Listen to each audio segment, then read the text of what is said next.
গোটা পৃথিবী জঙ্গলে ভরে গেল। আল্লাহ রাব্বুল আলামিন গোটা পৃথিবীর জঙ্গলে আরেকটি প্রজাতি দিলেন আল্লাহ তাআলার ইবাদত করার জন্য।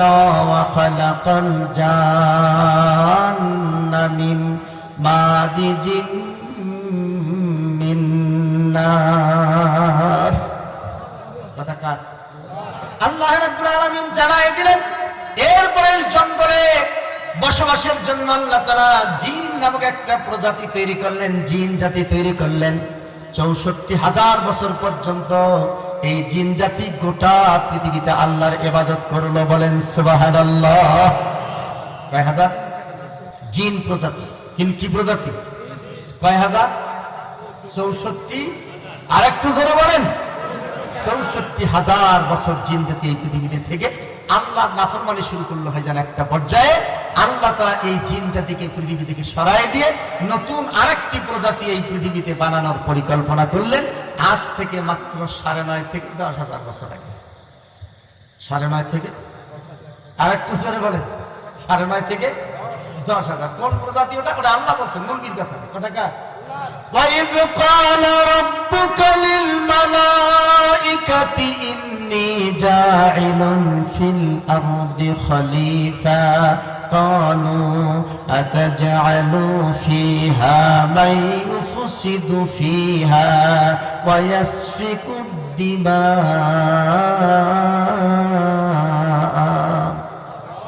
আল্লাহ রাব্বুল আলামিন জানাই দিলেন এই পৃথিবীতে মানুষ তৈরি করবে। আল্লাহ এই কথা বলে নাই।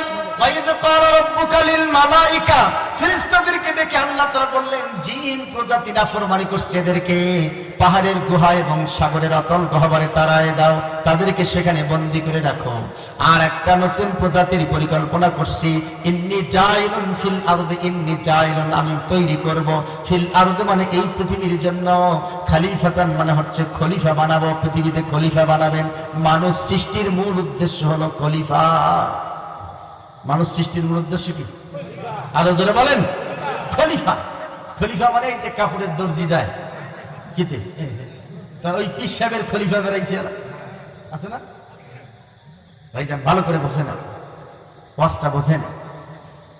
খেলাফতের দায়িত্ব দেওয়ার জন্য আল্লাহ তাআলা তৈরি করলেন খেলাফত। খলিফা মানে খেলাফত। সমস্ত নবীরা এই পৃথিবীতে এসেছেন খেলাফতের জন্য। আজ থেকে মাত্র ৯.৫ থেকে ১০,০০০ বছর আগে। এই পৃথিবীতে মানুষ আসার বয়স লাখ লাখ বছর হয় না। পৃথিবীর বয়স হচ্ছে ৫৫০ কোটি বছর, আর মান যাচ্ছে মাত্র ৯.৫ থেকে ১০,০০০ বছর আগে।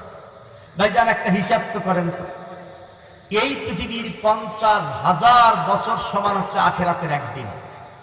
কয় হাজার বছর? ৫০,০০০ বছর সমান আখিরাতের। বর্তমান বাংলা পৃথিবীতে মানুষ আসার বয়স একদিন। আখিরাতের একদিনের কয় ভাগের এক ভাগ?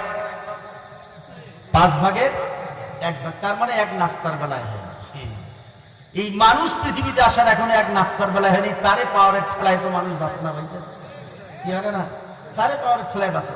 অথচ আখিরাতে একদিনের তুলনায় এক নাস্তার বেলায় হয়নি এখনো মানুষ আসা।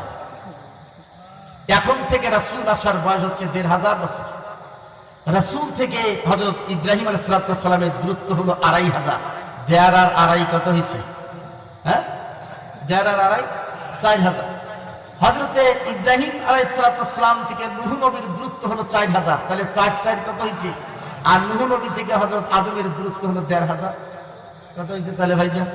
এরাও ১০,০০০ করে, ১০,০০০ ৯,৫০০ বছর হয়েছে এই পৃথিবীতে খেলাফতের বয়স। ভাইরা আমার, আল্লাহ তাআলা এই পৃথিবীতে মানুষ সৃষ্টির উদ্দেশ্য দুইটা। ১ নম্বর হলো খেলাফত। ১ নম্বর কি? ২ নম্বর হলো ইবাদত। ২ নম্বর ওয়ামা খালাকুতুল জিন্না ওয়াল ইনসা ইল্লা লিয়াবুদুন। ভাইরা আমার, খেলাফত মানে হলো শাসন কার্যে অংশগ্রহণ করা। খেলাফত মানে কি? শাসন কার্যে অংশগ্রহণ। রাজনীতি কি? হয় আপনি এমপি মন্ত্রী হবেন, না হলে এমপি মন্ত্রীর কর্মী হবেন, না হলে কোনো রাজনৈতিক দলের নেতা হবেন, না হলে কোনো কর্মী হবেন, না হলে কর্মীও যদি না হন সমর্থক হবেন, সমর্থক যদি না হন ভোটার হতে হবে, এই স্তরগুলির কোন একটা স্তরে থাকা আপনার জন্য ফরজ, নফল না, এটা ফরজ। এটা কি ফরজ? রাজনীতিহীন খেলাফতহীন জীবন যাপন করা পশুত্বের জীবন, এটা মানুষের জীবন নয়। যারা রাজনৈতিকহীন খেলাফতহীন জীবন যাপন করে ফেরেশতা সাজতে চায়, তারা পশুত্বের জীবন যাপন করে। ভাইয়েরা আমার, খেলাফতের সঙ্গে আপনাকে জড়িয়ে থাকতে হবে, এটা আপনার সৃষ্টির উদ্দেশ্যে, এটা ফরজ। এটা কি আরো জোরে বলেন। ভাইয়েরা আমার, হযরত আল্লাহ রাসূল ইন্তেকালের পরে প্রথম খলিফার নাম কি? হযরত আবু বকর খলিফা হলেন। কেন ভাইজান, কেন খলিফা হলেন? এত বড় জান্নাতি মানুষ, কয়জন জান্নাতি সাহাবী? কয়জন? 10 জন। তার 1 নম্বর কে? আবু বকর। যিনি জান্নাতি মানুষ 1 নম্বর, তাকেই প্রথম খলিফা মুসলমানরা বানাইছিল। খেলাফতের দায়িত্ব, শাসন কার্য। আর আমাদের কিছু লোক আছে, কাছে ভাই আমাদের নোটও লাগে না, ভোটও লাগে না, ধর্ম এক জিনিস, রাজনীতি এক জিনিস। এগুলি হচ্ছে ইহুদিদের কথা, ইহুদিদের দালাল গাইয়ে কথা বলতে পারে, এটা কোরআন হাদিসের কথা না। আর যারা বলেন ঠিক কিনা? ভাইরা আমার, আজকে কোরআন থেকে যদি রাজনীতিকে কেউ বাদ দিতে চায়, কোরআন থেকে যদি রাজনীতি কেউ মুছে দিতে চায়, কোরআন এবং রাজনীতিকে যদি পার্থক্য করতে চায়, বুঝতে হবে তার ইমানের ভিতরে গন্ডগোল আছে। এই লোকটা হচ্ছে মুনাফিক ইমানের চরিত্রের লোক, ঠিক কিনা বলেন? এটা মুনাফিক ইমানের চরিত্র, এটা মুসলমানদের না। হযরত আবু বকর রাদিয়াল্লাহু তাআলা 2 বছর শাসন করেছে, জান্নাতি মানুষ ছিল। আর আমরা মনে করে যে রাজনীতি করলে ইমানও গেল, তাকওয়া গেল, জান্নাত গেল, সবই বোধহয় গেল। আসলে নাই। হযরত উমর দ্বিতীয় জান্নাতের সার্টিফিকেট পেয়েছেন ভাইজান। তিনি 10 বছর একটানা খেলাফতের দায়িত্ব পালন করেছেন। কয় বছর? 10 বছর। তার ইমান যায় না। সবচেয়ে নরম মানুষ যেটা হযরতে ওসমান রাদিয়াল্লাহু তাআলা আনহু, তিনি সবচেয়ে নরম মানুষ। এই নরম মানুষটা খেলাফতের দায়িত্ব পালন করেছেন 12 বছর একটা। কেন স্যার? 12 বছর। যিনি জান্নাতি মানুষ, তাকে খেলাফত দিয়েছে, রাষ্ট্রীয় ক্ষমতা দিয়েছে। আর বর্তমান সবচেয়ে চোর, সবচেয়ে ডাকাত, সবচেয়ে বাটপার, সবচেয়ে গুন্ডা, সবচেয়ে পান্ডা, সবচেয়ে মাস্তান, মানুষের অধিকার কেড়ে নেয়, ভোটের অধিকার পর্যন্ত কেড়ে নেয়, তাদেরকে আমরা রাষ্ট্রীয় ক্ষমতায় বসাই দিই কিনা বলেন? এটা মুসলমান এই কাজ করতে পারে না। আরো ধরে বলেন পারে?